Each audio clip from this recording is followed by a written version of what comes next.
That busy day today, one of the first bills passed by the Assembly after the Voss announcement this afternoon was a bipartisan proposal allowing online sports gambling if the servers for the app are located on Wisconsin tribal lands.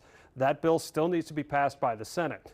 The Assembly also overwhelmingly passing Gale's law, which would require insurance companies to cover follow-up breast cancer screenings for women with dense breast tissue and other high-risk factors. This bill, written in honor of Gail Zemer of Neenah, who passed away in 2024. That bill had already passed the Senate, so it now heads to the governor's desk. We are also following several other bills, including the Justice for All Act that would increase circuit court funding, including adding 2 judges for Brown County. We will first alert you when those votes take place.